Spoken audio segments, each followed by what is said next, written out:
Based on the efforts of manga artist Masumi Sudo comes a quirky, charming, and incredibly overlooked RPG called Gokinjo Boukentai. Released on the Super Famicom in 1996, this loony and juvenile neighborhood adventure delivers on a zany childhood romp akin to that of the Mother series.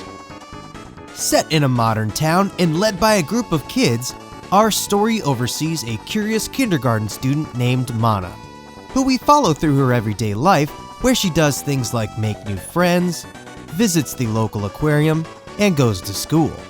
But add to that the wacky imagination of a kid and you have more than just your everyday slice of life. Kicked off by Mana seeing God, and no, I'm not making that up, he tells her that she has many voyages and new friends ahead of her. And from then on, your obtuse journey begins. Whether you're getting lost on a field trip and saving a village of Kappas, or proving yourself at the local dojo, you'll have plenty to do around your podunk little town. And thankfully, it never dulls, as Gokinjo Boukentai does an excellent job pacing itself by breaking up your journey into sections. Rather than being a straightforward RPG adventure where you're wandering from town to town grinding baddies, or you're in hot pursuit of the next sacred stone, instead, you'll spend your weekdays at school. In a nice twist on the genre, there's no grinding this time around, as this is where your training is done. At school, you'll have a choice of 2 subjects to study for the week, which will go towards improving your various stats and learning new attacks. You'll also get to pick a study buddy to help them get a boost as well. After you've taken care of your academics, you and your team of mischievous friends will spend their weekends scouting out many adventures and happenings around the town.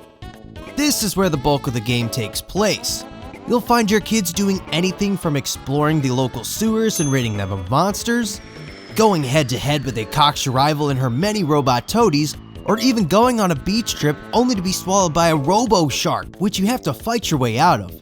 God, do I adore these ridiculous trips.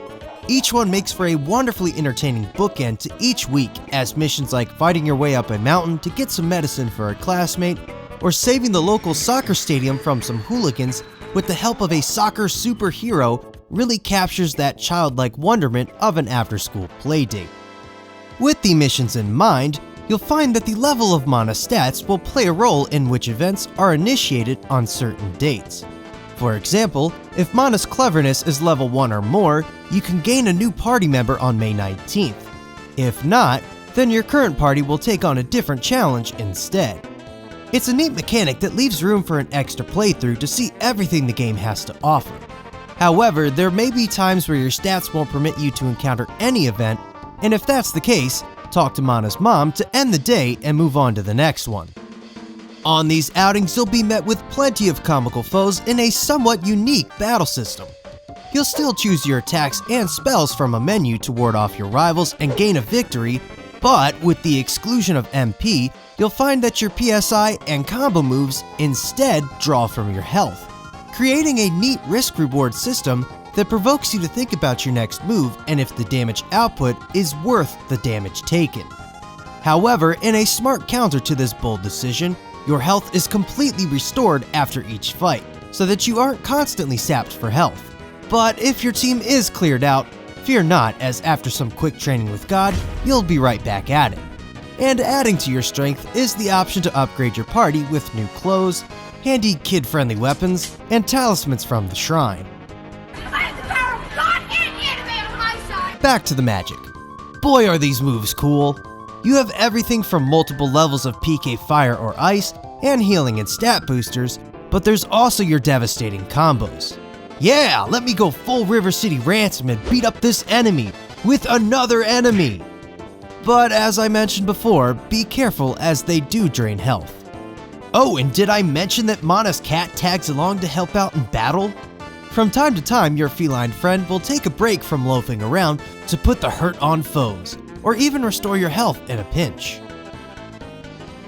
The Earthbound-esque splashy cartoon graphics found throughout the game perfectly surmise an ambience of Saturday morning awe. I constantly found myself captivated by their draw, as every area you visit is excellently sketched into this charming world. But it's more than just the graphics. The character interactions, events, and personalities really come through thanks to little details like the delightfully animated portraits during conversations, how the characters flail about as they run, or even Mana flattening herself if she runs into a wall. There's so much charm to this game. My favorite running gag is Mana's overprotective mother constantly showing up in ridiculous ways to scold her, then take her home after each mission. Another neat touch are the changes that happen over time to the actual town. The construction site that you cleanse of ghosts early in the game eventually becomes a full-fledged building in the latter half. It's really cool to see details like this. Oh yeah, and before you leave each morning, don't forget to feed your fish. From the modern setting, wacky happenings, zany baddies, and catchy tunes, Gokinjo Boukentai is an RPG that is sure to keep you engaged, especially if you're a huge fan of Earthbound like I am, as it unapologetically nails that distinctive tone. Seriously, after every adventure, I couldn't help but draw similarity after similarity, to the point that this really feels like a lost entry in the series. Say, this boy looks awfully familiar. And look, I even found Nessa's dad. He wouldn't let me save though. That being said, Gokinjo Boukentai still stands as a unique experience all to its own. But of course, there is one blaring drawback: the language barrier. It's an absolute crime that this game has never been translated, as there's so much more to unpack here and so much that is lost to non-native tongues. So yet again, I would enlist the help of our boy Richie to walk you through this one if you're curious. And the final drawback is that much like Earthbound, this game commands a gnarly asking price well over the $400 mark, thanks to its small release and unusual cult status in Japan, due in part to Masumi Sudo's involvement.